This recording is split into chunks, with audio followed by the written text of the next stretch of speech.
Bonjour à toutes et à tous, je suis très heureuse de vous retrouver aujourd'hui pour une nouvelle vidéo pour Béatrice Garny, qui est ma dernière vidéo en tant qu'invitée créative, donc du coup pour Béatrice, pour la collection hiver, vous avez dit hiver.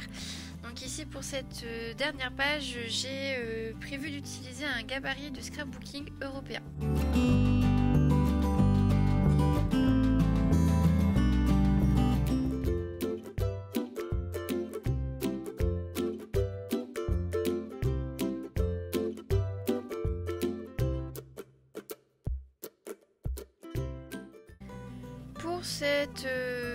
Pour cette page, j'ai utilisé voilà, un pochoir de scrapbooking européen que vous voyez là présentement.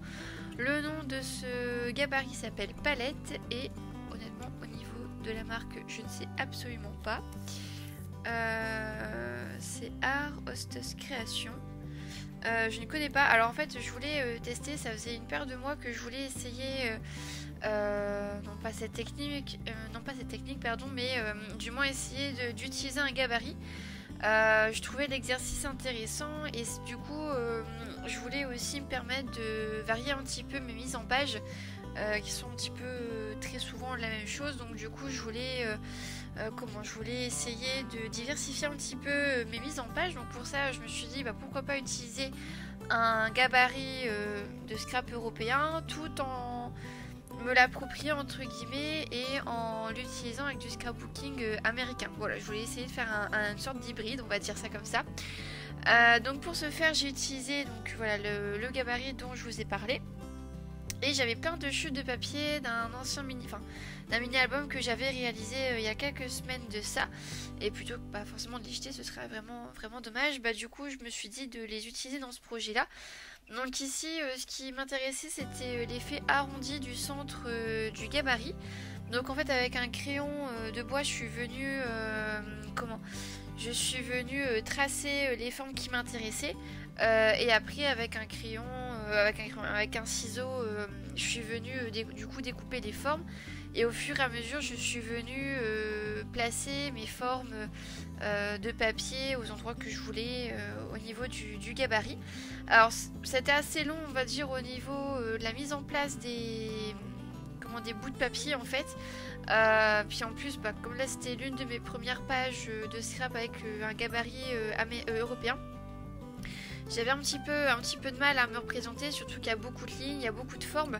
Donc il faut essayer de visualiser un petit peu la forme qu'on voudrait avoir avant de découper, avant de placer nos bouts de papier. Donc voilà, donc c'était pas forcément un exercice évident. Je pense que je vais continuer à faire ce genre d'exercice parce que je trouve ça intéressant pour dire de varier les mises en page, avoir des idées de mise en page également.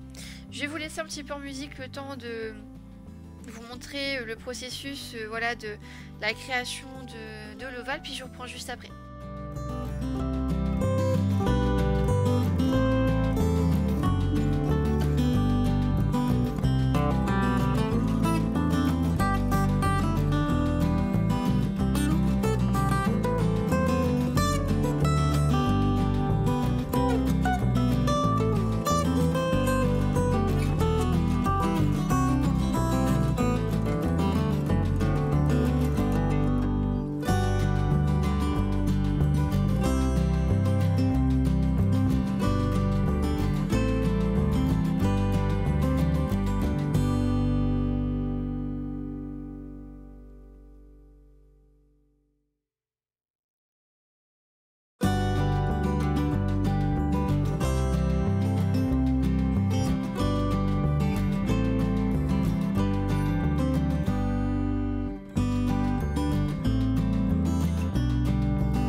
fois que donc voilà, tous mes papiers sont placés, je suis venue mettre ma photo au centre de ma page. Donc je trouve la mise avant page assez intéressante et assez différente de ce que j'ai l'habitude de faire. Donc j'ai jonglé du coup avec les papiers de la collection de Béatrice Garnier qui est hiver, vous avez dit hiver. J'ai décidé de surmonter un petit peu ma photo, et après par contre c'est vrai que pour décorer avec les embellissements, j'ai eu un petit peu du mal à trouver l'inspiration. J'ai utilisé de la gaze, c'est un bouton aussi que j'avais pas utilisé derrière ma photo, pour dire de rapporter un petit peu de matière. J'ai aussi rajouté un bout de papier, je crois blanc, ou alors ce sera un petit peu après.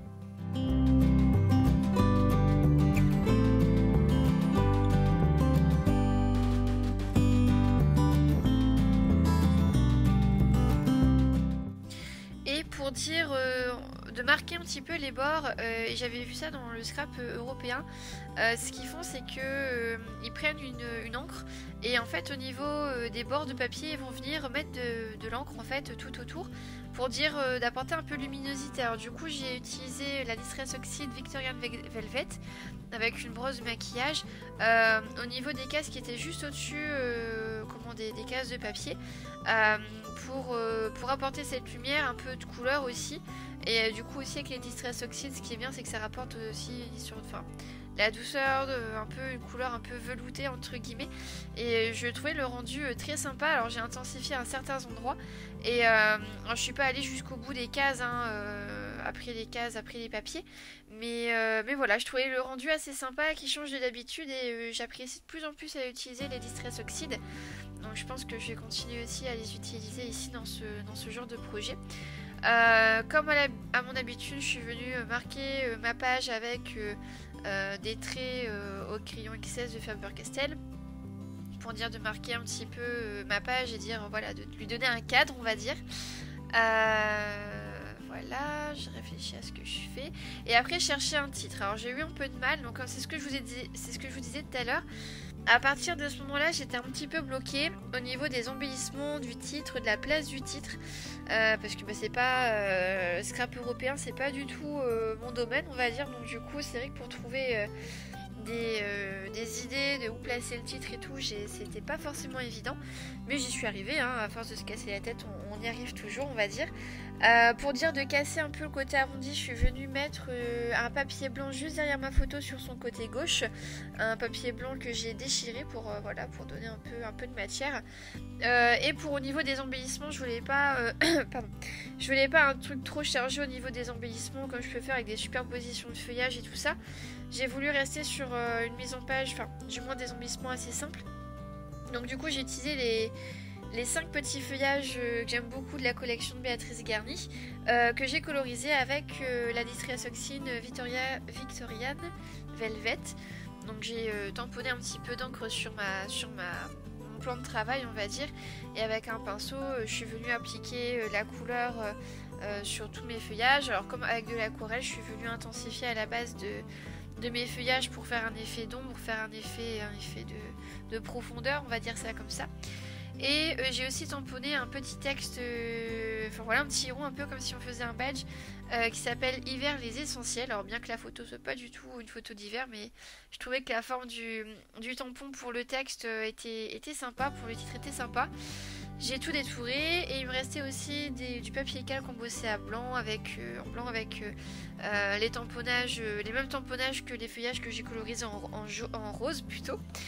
Je suis fatiguée, excusez-moi. Et je suis aussi venue mettre d'autres feuillages de Béatrice Garnier, un très long feuillage de la collection de cet hiver. Donc du coup j'ai pu trouver une petite place à tout ce petit monde, on va dire. Donc encore une fois quelque chose de très simple pour ici souligner la photo et travailler avec les papiers sous cette forme de ovale.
Et pour le titre, alors j'ai décidé d'utiliser sur l'une des planches de Béatrice Garny, il y a un très long tampon avec 2 lignes de texte entrecrochées.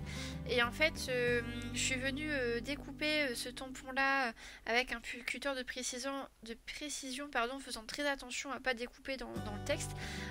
Et donc du coup, comme ça, je peux récupérer les mots les mots que je veux au niveau du tampon. Je trouve ça plus pratique à utiliser. Et donc ce que j'ai fait, c'est que j'ai tamponné les mêmes mots, instant cocooning, décidément, instant cocooning de Cozy Day avec le petit cœur je le trouve trop mignon. Alors en haut et en bas de ma page, donc pour dire encore une fois d'encadrer et au niveau harmonie, ça me plaisait bien. L'histoire des petits textes, ça me faisait penser à la page que Pascal Roblet elle avait fait pour Béatrice il n'y a pas longtemps, et donc du coup c'est vrai que ça m'a inspiré cette disposition du texte. Donc voilà, donc j'espère que cette petite page vous a plu, que ça vous donne une petite étincelle d'inspiration pour pourquoi pas aussi réaliser ceci à la maison, et peut-être vous redonner envie à utiliser les gabarits de scrap européen.